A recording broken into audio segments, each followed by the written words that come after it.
Hello, magandang araw mga idol. So nag-harvest po tayo ngayon ng ating siling labuyo mga idol. So sobrang ulan. Yan o, Yung sobrang ulan mga idol. Saka nagdamit na nga ako ng plastic dahil ang lamig dito. Saka kaninang umaga pa hanggang ngayon. Malakas talagang ulan dito sa Masbate mga idol. O tingnan natin ang ating siling labuyo. Basang-basa yung nasa balde mga idol. Yan, simula pa kaninang umaga o simula pa kahapon yung harvesting namin pero hindi pa natapos o kalahati pa ngayon ang aming harvesting ng sili. Medyo nakalahati na po ang aming area.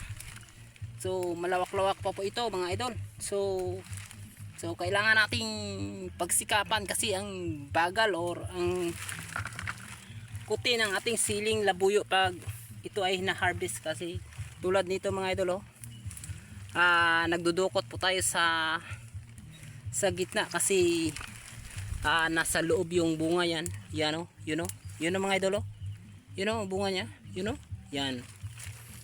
ang ganda ng klase mga idol. So shoutout dyan sa mga farmer ng ating siling labuyo. How are you? So magkaano yung presyo dyan sa Luzon banda mga idol?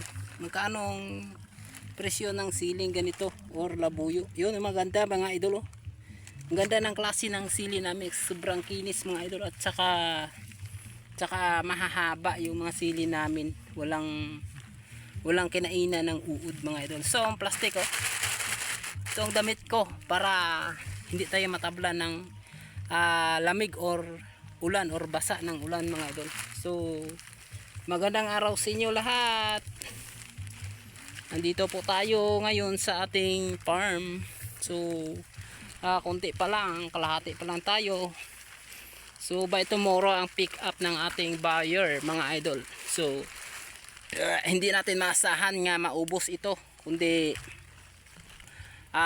matuwa na lang tayo kapag kukuha tayo ng 50 kilos dahil ito ay sobrang kuti at saka dalawa lang kami nag-harvest yung utol ko.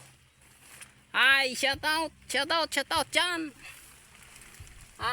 Magkaano ang presyo ng labuyo nyo dyan? Kasi update lang po kami ay dahil dito ay medyo mababa ang presyo ng labuyo dito mga ka-idol. So update po kami sa inyo. O mag-comment kayo kung magkano mga may alam ng presyo ng labuyo mga idol. Si mababa dito ang presyo. Bati ko sa Luzon or narinig ko sa banda Luzon ay magandang presyo daw doon ng ating siling labuyo. Tingnan nyo po mga idol, ang ganda diba? Sobrang pula. So magandang araw at tuloy namin ang pag-harvest.